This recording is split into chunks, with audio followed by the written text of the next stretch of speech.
Good evening, friends, and welcome to the wonderful world of Poetic License FCTV. It's December 2023. This is a virtual open mic where we share live original poetry, music, and prose. My name is Donna Shear, and I'm your host tonight. The suggested theme for tonight is peace. It's peace. In fact, we've chosen to use peace as the theme annually in the month of December. It's something we all believe in, and it's something we all want to creatively promote. There's some important news. Effective this past December 5th, due to Comcast, the Xfinity channel lineup changes, FCTV's channels have moved. The public channel, that's the one we're on, featuring programming powered by the community and reflecting the interests and activities in Falmouth, is no longer found on Channel 13. Viewers should tune into Channel 6. Channel 6. So if you're looking for us, on FCTV for the public channel, it's Channel 6. The Education Channel, a resource for students, parents, and educators, offering daily live morning announcements on school days, school board meetings, events, and alerts from our local schools, is no longer found on Channel 14. Viewers should turn to Channel 8. And if you're interested in the government channel, providing live coverage of municipal meetings, programs highlighting our government at work, and the latest important information from Town Hall is no longer found on Channel 15. Viewers should tune into Channel 9. So the new channels are 6, 8, and 9. Falmouth Community Television, FCTV, will continue its stewardship of these channels as they have since 1993. Another note, beginning December 31st, Falmouth in Focus is premiering a program, A Year in Review. So our 30th anniversary year will be previewed and reviewed beginning on December 31st. FCTV is a nonprofit organization. Donations are always appreciated, but another way that you can support FCTV is by joining and becoming a member. Keep in mind, a single membership is still only $30 a year. And now, here we go. Greetings and salutations, performers. I'm delighted to see your winning faces. Win, win, win, win, win, win, win. There's a 4-minute time limit. I'll introduce you by name. Please repeat your name before you begin. And I'm going to start us off. For me, meditation is the epitome of peace. All my life, I've meditated in different ways, and it's brought me peace out of chaos, very chaotic home life. I've written a meditation trilogy, and this first poem that chronicles the origins of my practice is called "The Maharishi Mahesh Yogi Offered Me a Package Deal."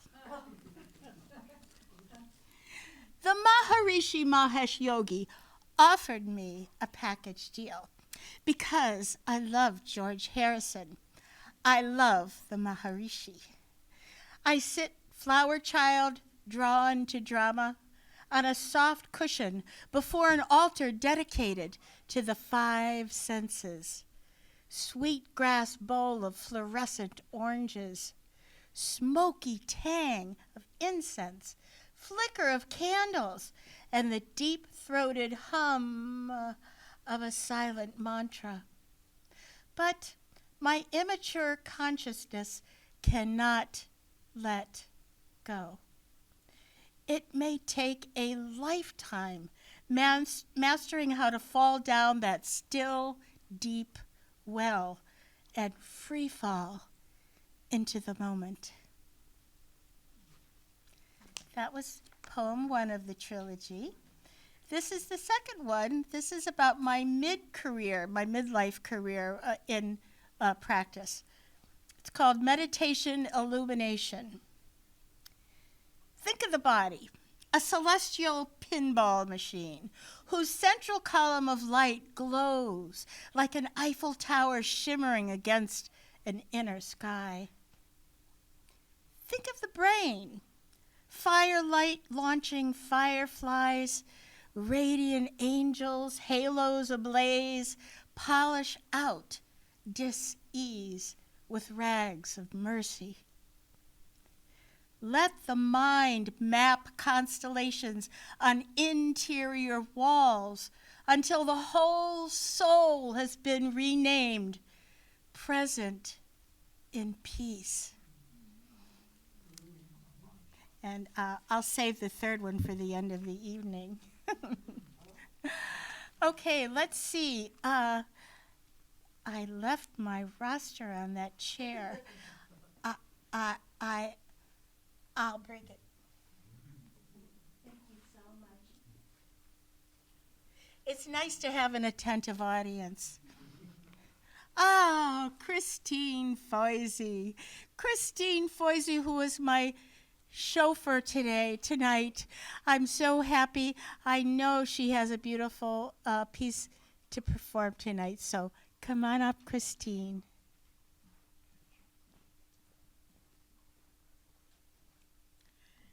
Greetings, I'm Christine Foisey, and I can't wait to hear the end of this trilogy you have. I'm on pins and needles now. I just left my happy place. No time to dry my hair nor make up my face. So on my head you can see what my happy place does to me. Peace. This peace poem many times I've attempted, but like world peace, it's always been circumvented. The world peace big picture to see is elusive and far, far beyond me. Songs say, let peace begin with me. As easy as that, can it be? A must for my sanity to keep, inner peace I must seek. Need to take baby steps by step for inner peace to be met. Thus I pray, in every way, on every day, give me strength and guide my way. To my happy place I make my escape. All my cares will dissipate. To find this place to you I say, I'm telling you my secret way. Swimming is just not for play. It makes all my cares simply flow away. Soft, cleansing water, specifically in a pool. No rocks, sharks, no jellies, I'm no fool. I float along in water caressing, thankful for this special blessing. Wearing my exercise float belt, no fears of mishap are ever felt. My smile gets bigger when stress does release. Problems, aches, and pains decrease. Happiness always guaranteed to increase. Benefits of muscles moving for exercise, incurring no pain, not a surprise. Peaceful thoughts into my mind do creep. Is part of my DNA from oceans deep? At times, some brilliant thoughts and strategy, solutions to problems I can now see. As I float in blissful peace, my days, anxieties, I do dismiss. My inner peace has been found. I can again face life's ups and downs. Water is my secret de-stressor. Yes. Let peace begin with me.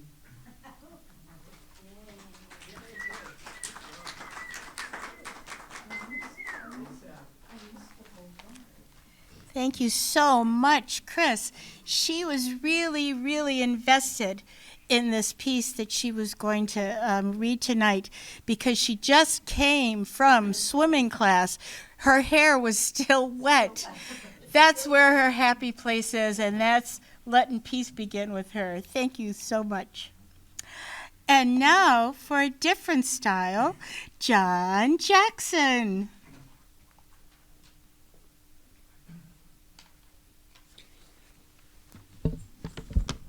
Let me be tall. Thank you. You might say that she was invested, but I would say she was immersed. My name is John Jackson, and my muse is limericks of protest. Peace. Peaceful times, one can't forcibly catch 'em. Takes like-minded people to hatch 'em. One voice is a sound, many voices around, singing out Dona Nobis Pacem. Current events, I am very stiff and sore. It's been a long day, 2 days. With COVID, weekdays apartment, while I worked, I had an apartment. My bride helped me move. I think she approves, but unpacking, well, that's my department. Okay, getting back to the news since the last Poetic license, edited this time, mostly. The violence in Israel has led them to quietly protest the bedlam. Manger Square Plaza unlit due to Gaza. Christmas is canceled in Bethlehem. Richard Nixon once told Henry Kissinger, "National security is your mission, sir. You're Secretary of State, so when out on a date, please hold your tongue while you're kissing her."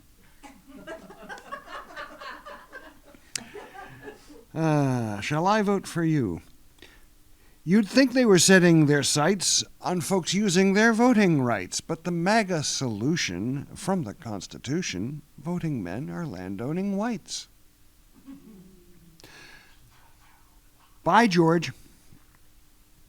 House of Reps expelled a member, George Santos, 1st of December. Who'll hire George when his resume's forged and his once flaming pants are an ember?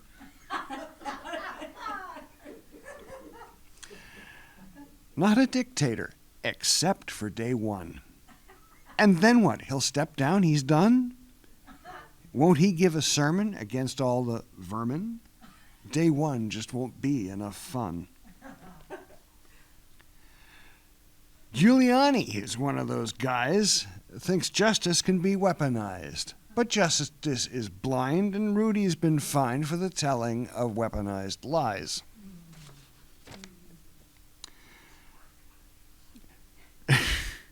You may bless same-sex couples, says the Pope, giving gay Catholics some hope. The Pope won't disparage the sense of gay marriage, but a formal church wedding's a nope. State Supreme Court, Colorado, rules the comb-over desperado, disqualified for election for his insurrection. Next up, Truth Social bravado. After the fine, so you can't say abrupt, Giuliani says he is bankrupt. I have no quarrel, both financial and moral. Whatever's left over is corrupt. Thank you.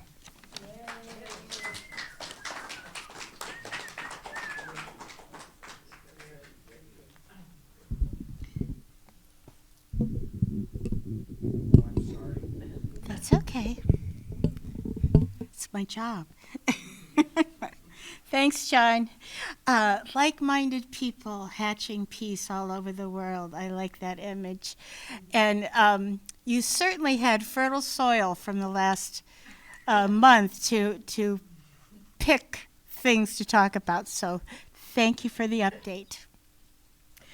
And now his lovely bride, that's what he calls you, Ellen Todd. I'm Ellen Todd. This month's suggested theme of peace was quite a challenge for me. I've long heard people wish for world peace, while I know that we are far from achieving worldwide peace. I doubt there's been any time in my life, or even before I was born, that was free from conflict in multiple places around the globe. Recently, I read my morning newspapers and wished I could tell Putin to go to his room and think about how much happier he could be if he stopped being a bully. I wish I could send Israel and Hamas to their rooms and tell them to think about how to get along like loving brothers. And closer to home, I wish the opposing political factions would stop attacking each other with words and weapons, and that they would simply see the humanity in each other. Sadly, I don't have the power to make any of these happen.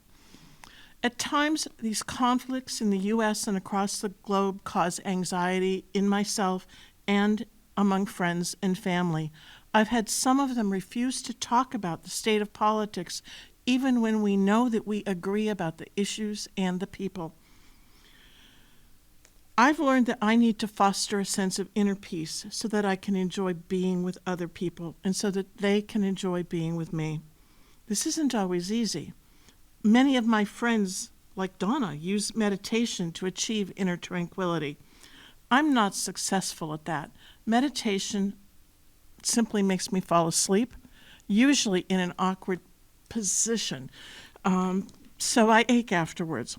I've realized that some of my other activities, though, have a meditative quality that helps me to feel relaxed and calm. The repetition of knitting, for me, is one of those, unless it's a complicated lace or cable pattern. But knitting can have a meditative quality, simply knit two, purl two, knit two, purl two, and keep on going, and it clears the mind, and you don't have to think about any of this other stuff. Weeding a garden can also have the same meditative quality as I find a weed, pull it, toss it in a bucket, find another, and toss that in the bucket. But other parts of gardening also are really helpful for my soul.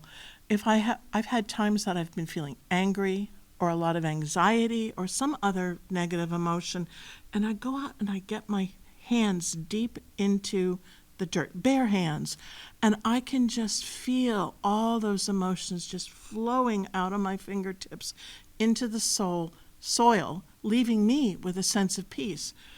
I don't quite understand why these bad feelings go into the soil and don't cause harm to the plants the way they would if I carried them around with me. I've also learned that there's places around the world, and some of them that are close to home, where I can also feel a sense of peace. Watching a sunrise, walking on a beach, or visiting some places where I have felt a presence that I can only describe as sacred. Years ago, when my mother lived in Arizona, she took me to the Tonto Natural Bridge State Park. That was an act of pure motherly love from a woman who feared heights. She drove down this steep, narrow road with hairpin turns and, at the time, no guardrails. Then we walked down a path to the bottom of the canyon. When we were the only people down there, there was such a sense of peace. It felt like a connection to centuries past. It was something I had never experienced before. I've returned to this canyon 2 or 3 times, and I can easily bring the spot to mind and experience that same sense of peace that I felt on my first visit. I experienced something similar at another place in Arizona on a trip with friends to Sedona.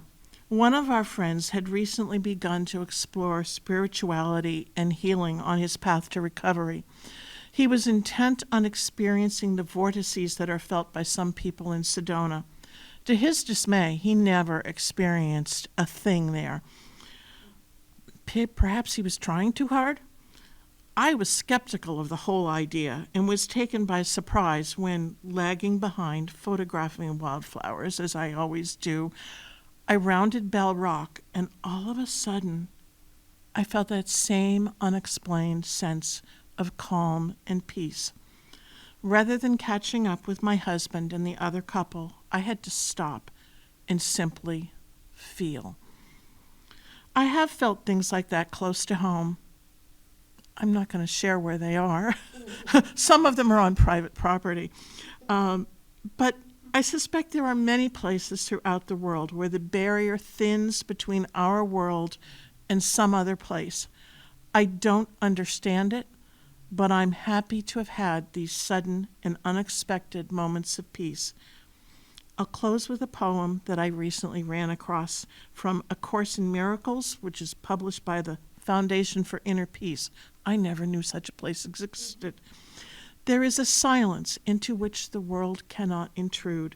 There is an ancient peace you carry in your heart and have not lost. Thank you.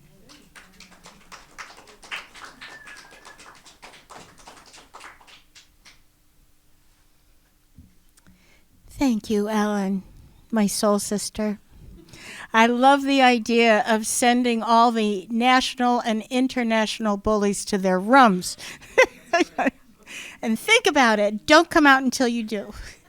I also like the way you ended it with all those beautiful ideas about places where people can find peace, especially in nature. So thank you for your share. And now, Miss Mermaid herself, Elaine Robinson.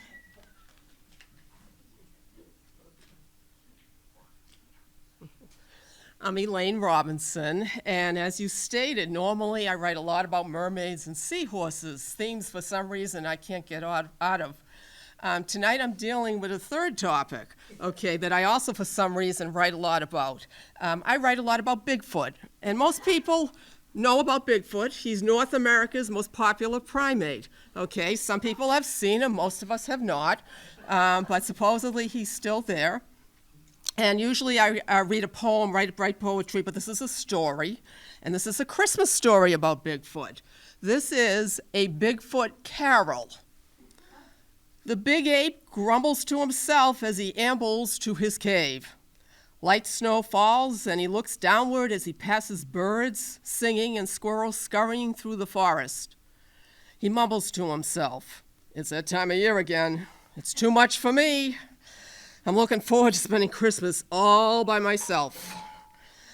Bigfoot turns to face Esther Owl. Her daughter, Tiny Tina, is huddled under her wing. The little owl has a deformed wing and cannot fly. Bigfoot avoids looking at Tiny Tina and grunts a hello to Esther. Esther hoots back at him, and he continues his walk home. As the big ape approaches his cave, an apparition appears. Bigfoot takes a step backwards, falls over, and sits in the snow. "Bigfoot! Bigfoot!" Bigfoot shakes his head and blinks his eyes. "Oscar, is that you? Can't be you. You've been dead for centuries." The apparition is a giant ape, much larger than Bigfoot.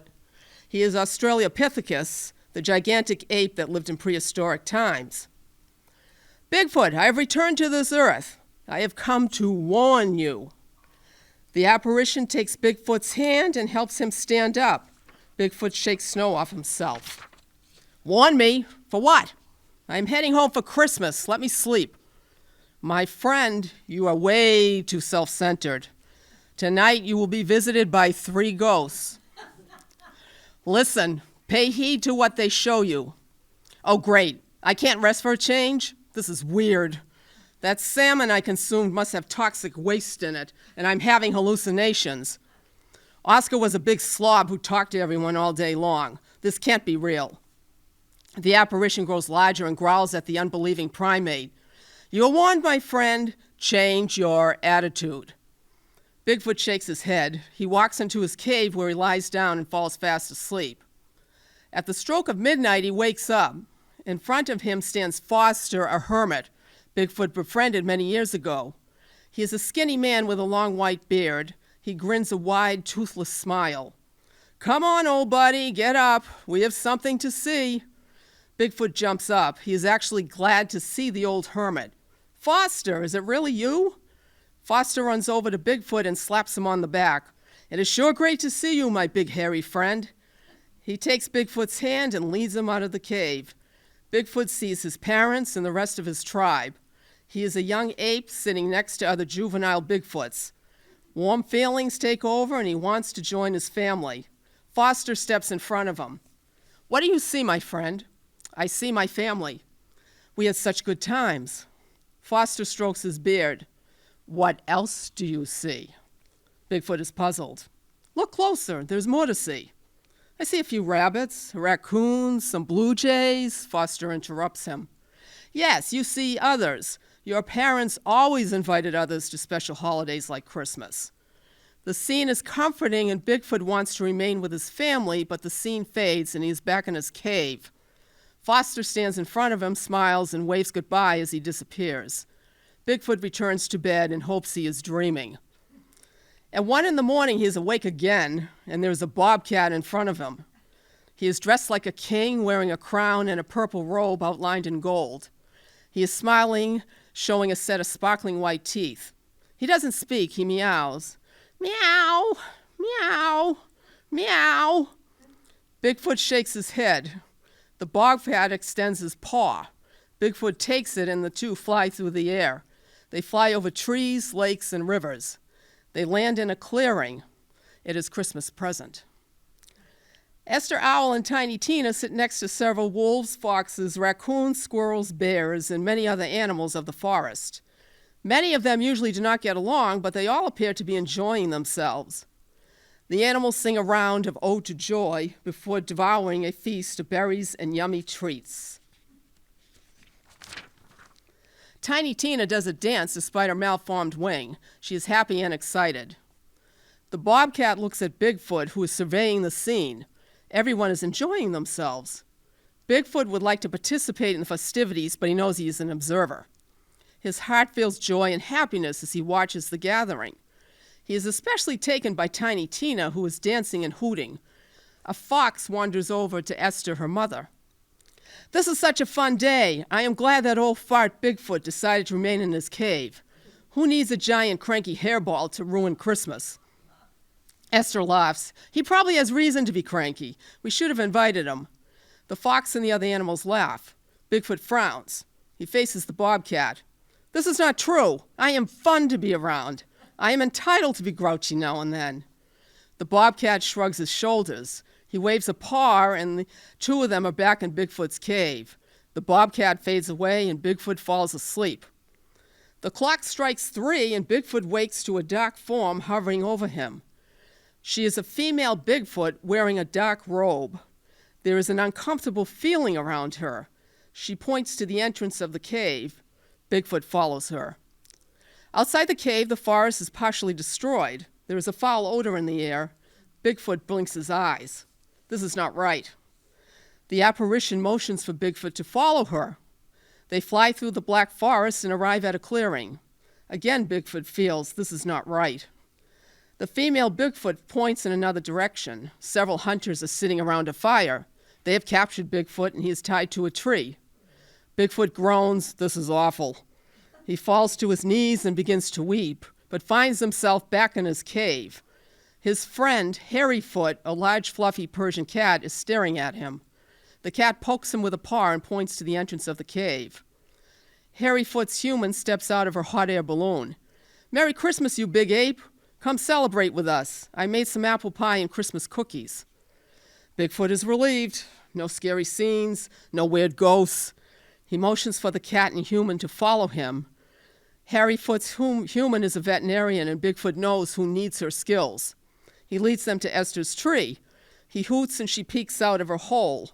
He explains he has brought a friend to repair Tiny Tina's wing.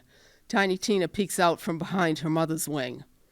The woman takes out her medical kit and places a splint on the young owl's wing. Bigfoot's Christmas is joyful for him. He gives the gift of wholeness to the little owl. Her mother is grateful, and Bigfoot feels his crankiness fading away. The human, cat, Bigfoot, owls, and other animals of the forest share Christmas dinner and spend the day enjoying the holiday spirit and each other. Bigfoot is a changed ape who plans on spending more time with Tiny Tina and his neighbors in the forest. So Bigfoot found some peace. Okay.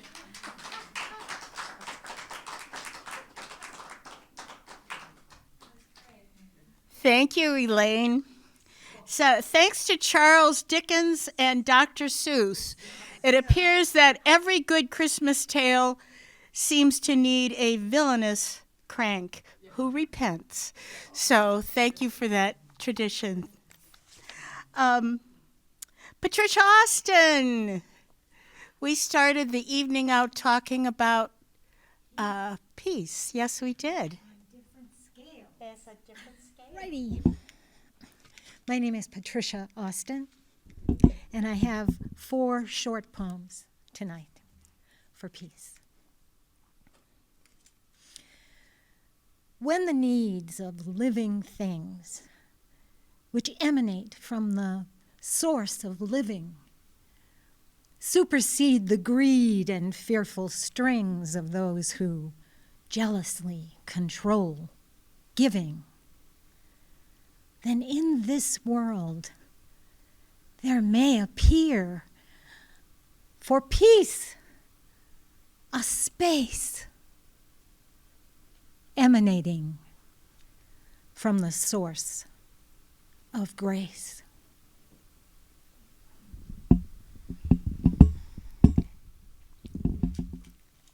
Hate cannot prevail because it is too small to contain the collective human mind, too small to block the enormous human heart, too small to quell jubilant youth. Sun's pervasive light sheds visibility through cracked veneer, exposing hate too painful to endure, even by those whose tradition of greed and fear imposes improvident, complicit cruelty. James Baldwin said, quote, "Once hate is gone, they will be forced to deal with pain."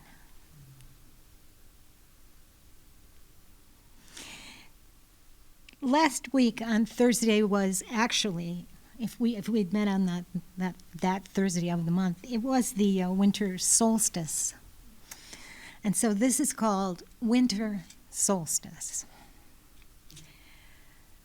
Dropping softly on periphery of vision, cool, moving towards cold, invites attention.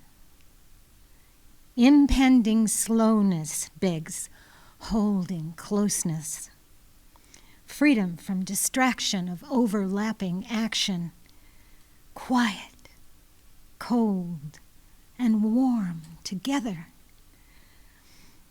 A new truth begins to form, embracing willingness to turn internal with no needed explanation.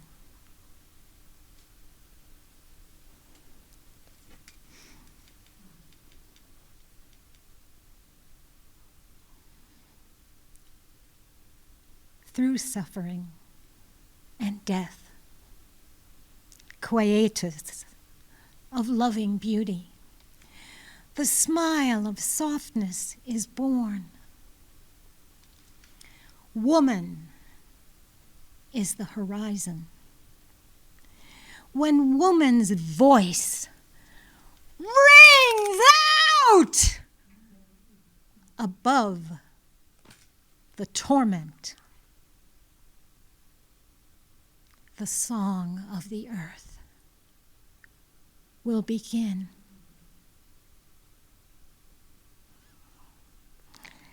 And I am wearing 2 different earrings, that is true. This is a turtle, this is an octopus, and you're right, they're both endangered.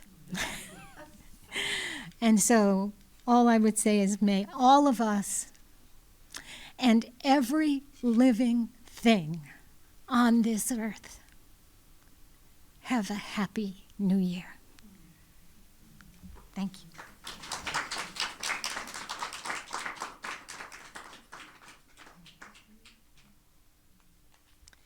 Thanks, Patricia. That was a nice blend of four different,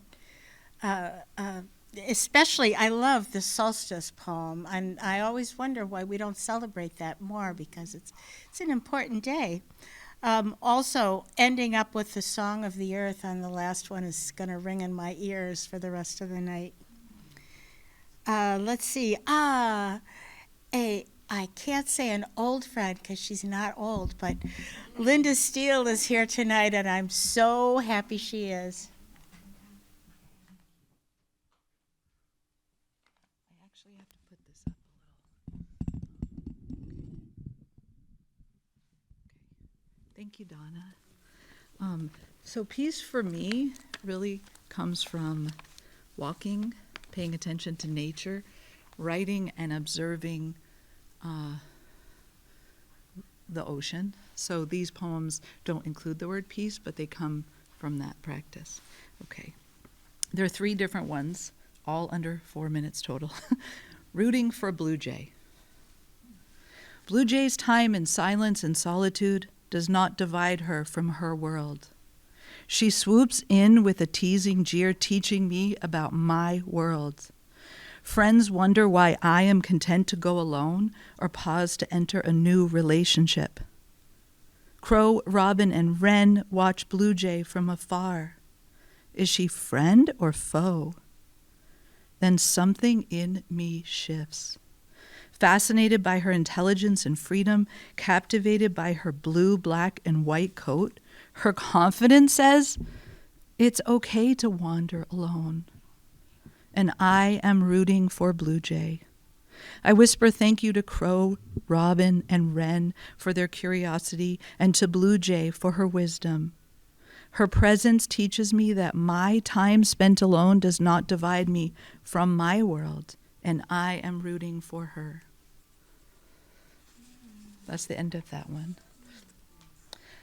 Okay, so the second one is called Benefits of Being a Good Listener. In late spring, if you walk down to the pond, you will be overwhelmed with the singing of the peeper frogs.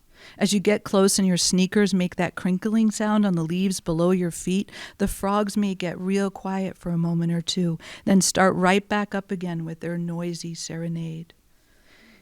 In deep summer, when you're on the beach just after sunrise and there is still a slight chill in the air, you can hear the waves wash up against the shore while your shoulders shiver in the ocean breeze.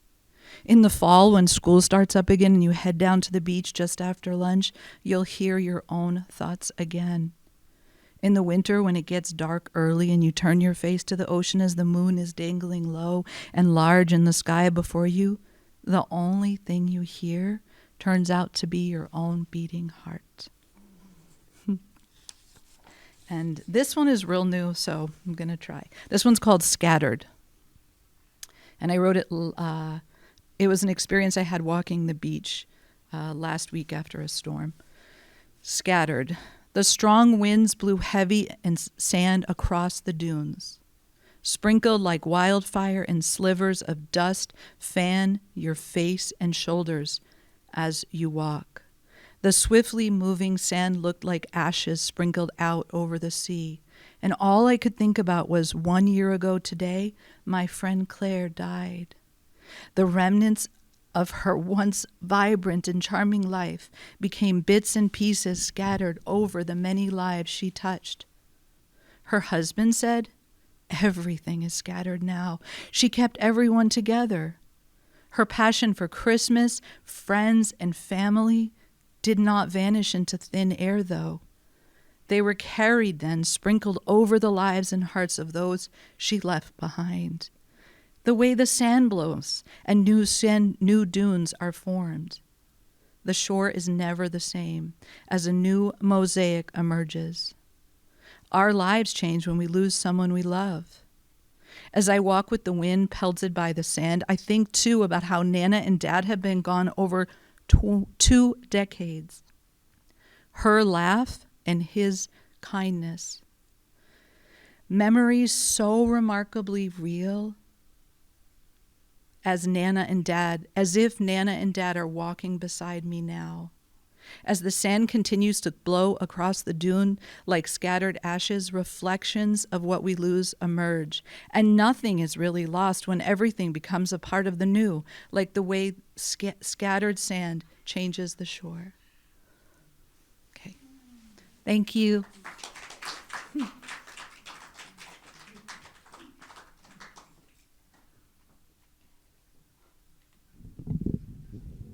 Thank you, Linda.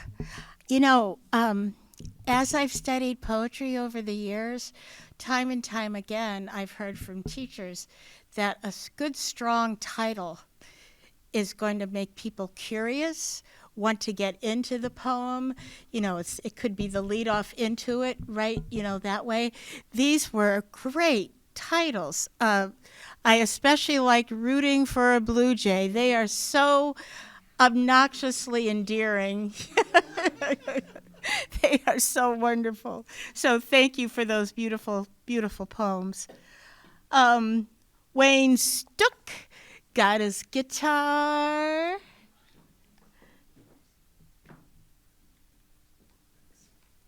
Another song written with my boredom from TV nightly news.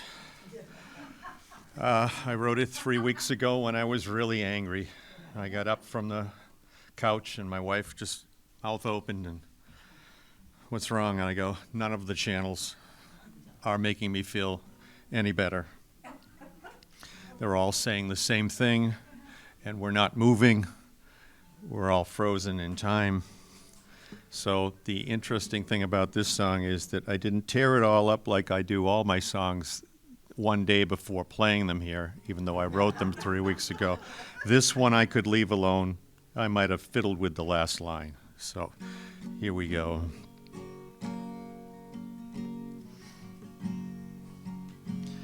As I run by the bay at the close of the day, I put great folk music in my ears. It reduces my fears in a world full of tears, hate and wars and peace, just a dream far away. Just 1 hour viewing the news really gives me the blues. I keep switching channels, but they won't go away. So I grab the remote, wife and I take a vote on what restricted funny film we might play. We vote romance and laughter. Its work provides peace hereafter, but at least not till the end of the day. In the morning I read about children in need of meds, food, shelter each day. From the bombing, murder, and fear stoked by some countries this year that hold Bible, Koran, and Torah so dear.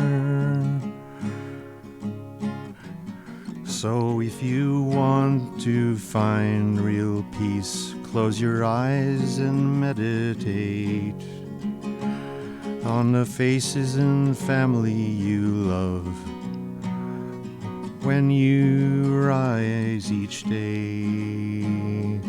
Stand up for peace, freedom, human rights, always. And thank some great spirit that's guiding your way toward making a more peaceful world someday.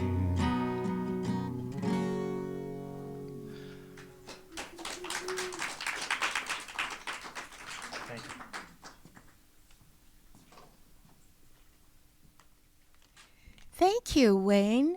That was different and wonderful. And there's a reason why news and blues rhyme, you know? So thank you for that, that piece.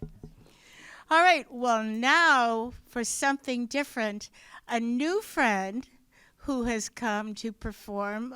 Sue, Beth, and I heard him at Shiverick's Cafe a couple weeks ago, and he's a wonderful singer, and I can't wait to hear what he's brought for us. His name is Philip Henry.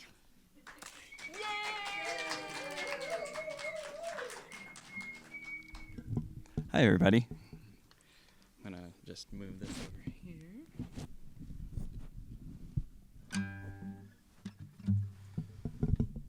All right. Yeah, so I'm in town. My parents live here in Falmouth, and I'm in from Colorado. And I wasn't told there was a theme this evening, but as far as peace goes, ooh.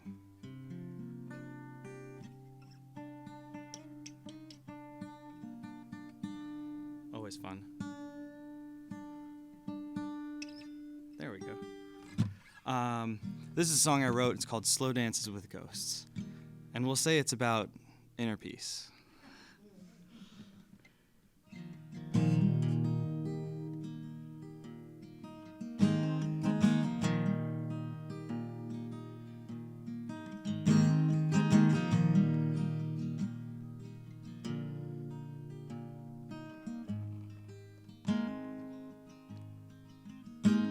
This place, it doesn't feel like home. Each line on the wall shows another scar. I'm haunted through the halls of my memories. It's a slow dance with a ghost that won't let me be. And the song plays on my head, it spins. Could she be the one who absolves my sins? I'm dancing here alone to the somber tune, and she twirls off into the dark out under the moon.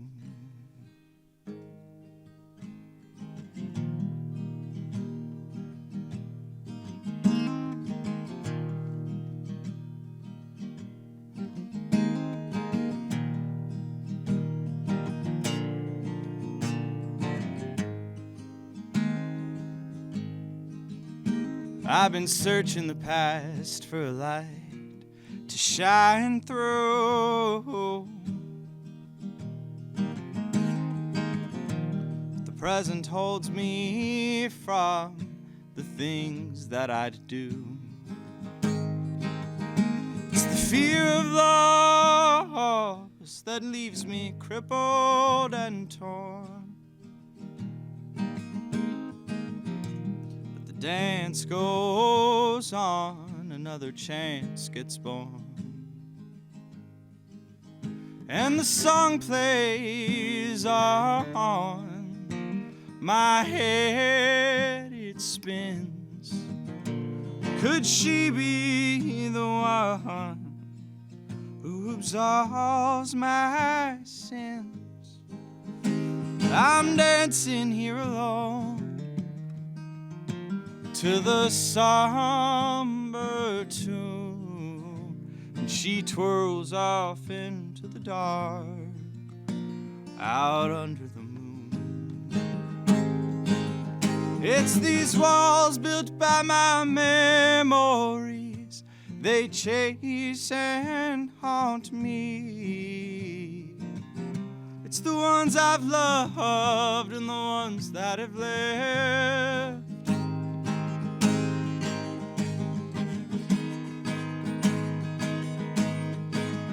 And the song plays on my head, it spins. Could she be the one who absolves my sins? I'm dancing here alone to the somber tune, and she twirls off into the dark out under the moon. Yeah, she twirls into the dark out under the moon.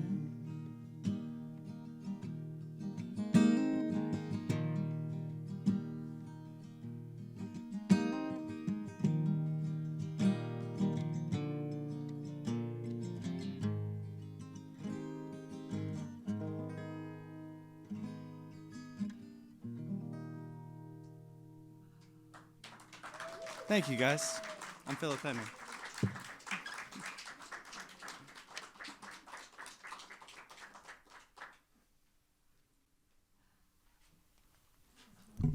Well, Philip, how are we going to entice you to come back to Cape Cod?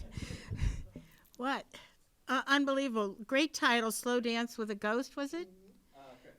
And you have this bell clear voice, but the most poignant part about it is the catch that you have in your voice sometimes brings tears to my eyes. So thank you for that wonderful, wonderful song.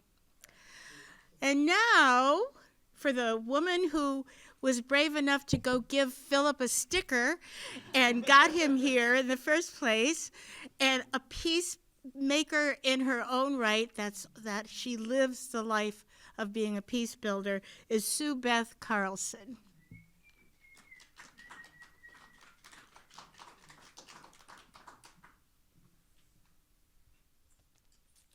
Hi, everybody.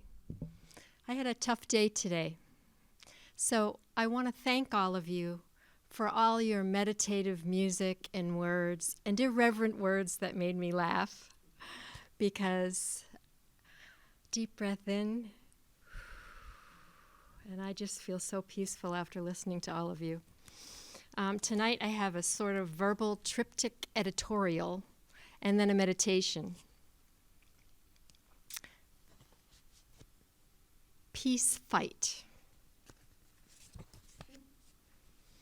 The answer to conflict is complex. The path to peace is simple: love. I wrote this in response to the conflict in Israel and Gaza. Perpetrators of violence against groups do not represent most people in the group they claim to help. Aggression in disproportion to an attack goes beyond defense and itself becomes an attack. This perpetuates ongoing aggression. Passivity in the face of aggression often is not effective either. So both violence and passivity need to be considered with care. Violence, if it is ever truly needed, must be defensive. And passivity needs to be active in promoting the most enduring and powerful weapon, compassionate listening. But right now, it's about survival. If this growing global and interpersonal polarization doesn't stop, instead of fighting for survival, we will fight ourselves right out of existence. Let's fight for humanity instead.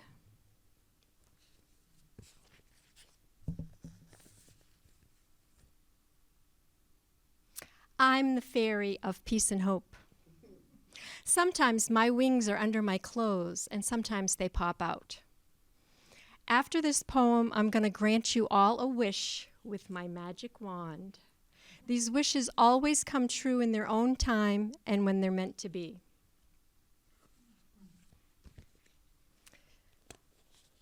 Peace moves. My heart wagging in rhythm with a puppy's tail, brushing the giggling cheek of a baby's delighted wail. Waves of buoyant ocean warmly rocking me in their cradle. Homemade chowder filling me from compassion's overflowing ladle. Pouring into sandy slippers warmed by sun-touched toes of 10, closed eyes and a deep breath in, then back out again. Lavender lava lamp, 'neath eyelid curtains flow. Fluid shapes alight wherever the energy wants to glow. Make your wish.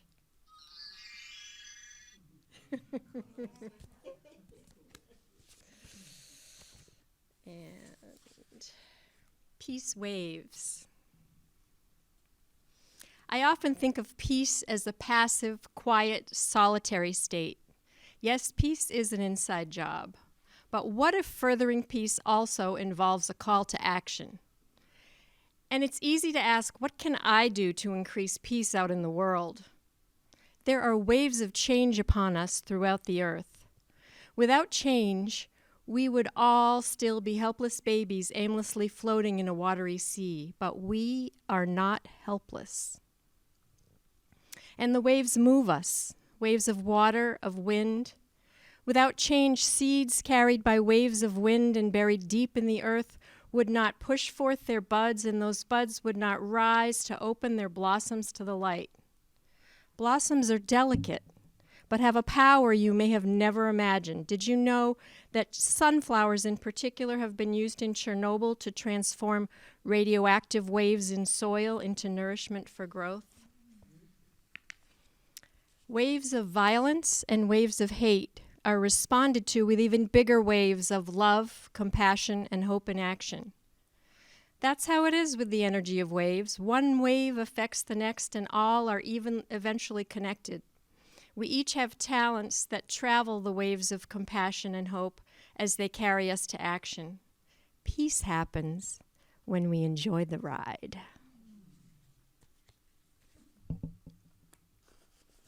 And now a little ride.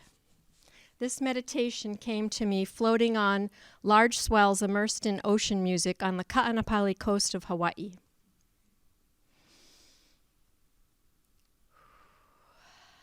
Let us remember how we are all connected. Just like the sands on the beach and the stars in the heaven, each of us has our own uniqueness, yet all are derived from the same materials. Think of our common DNA that formed in the primordial sea from which life may have begun. Imagine you're floating on your back in a tranquil sea, looking up at the sky. Now, if you wish, slowly close your eyes. The sound in the water is quiet, rhythmic. You are buoyant. There is no right or wrong way to be buoyant. You just are. There is gentle movement from the waves. You move with them. Stay there a little longer. Let them rock you in their cradle and gently lift you as they rise. The temperature of the water is just warm enough to soothe you, just cool enough to calm you. Your body is comfortable and at ease. Your mind is open and free. When thoughts flow through it, they pass like the caress of a wave, effortlessly, easily, and without you having to do anything. The ocean will be gentle for your entire visit. Deeply breathe in nature's freshness and release it when it feels comfortable to do so. Breathe it all in again. As you breathe in, let your very soul be filled with its delightful refreshment. As you breathe out, feel the flow to your heart, nourishing it with a radiant joy. Let the breezes touch your cheek with their light hands, and feel your buoyant self lifting slightly toward the heavens as each gentle wave of the wind flows into the next. One ocean wave pours into the other, with each breath in, each breath out, rising and relaxing, rising and releasing. Now you hear the song from the gentle whales at the distant horizon, yet it sounds like they're right next to you. The sun's warmth begins to make your calm face smile. The waves of whale song echo their yearning to connect, and you feel they sing to you. Just as all this begins to lull you to sleep, you realize the waves of air, of water, of sound, infinitely connect and bring you a buoyant sense of peace that permeates your very being. Thank you.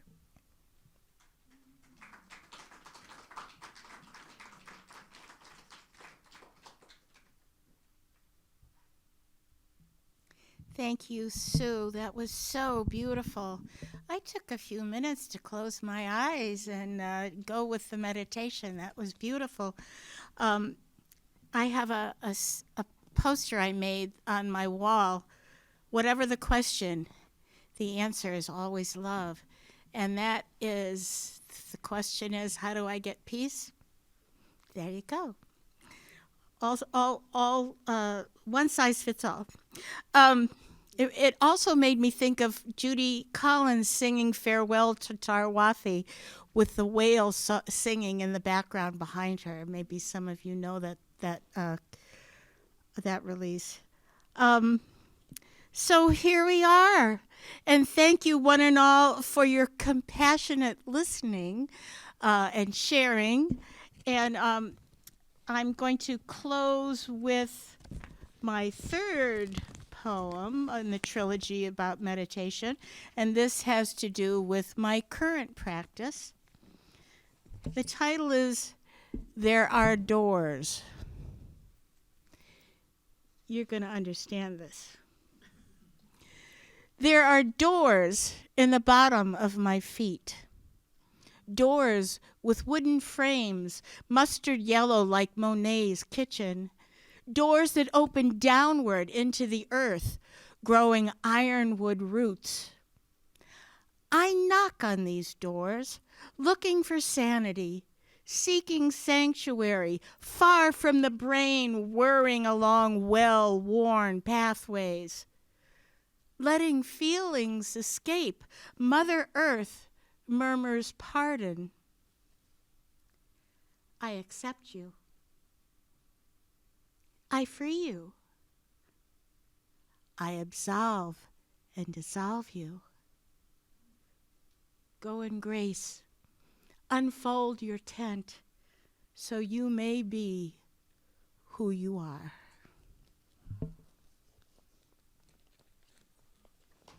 Thank you.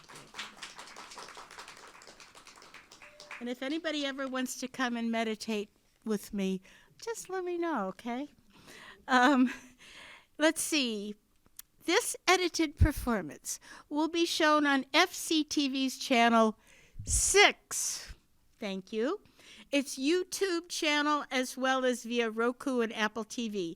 Friends out there, I don't know which camera to look at, but friends out there, if you would like to be a performer on Poetic License, please join us.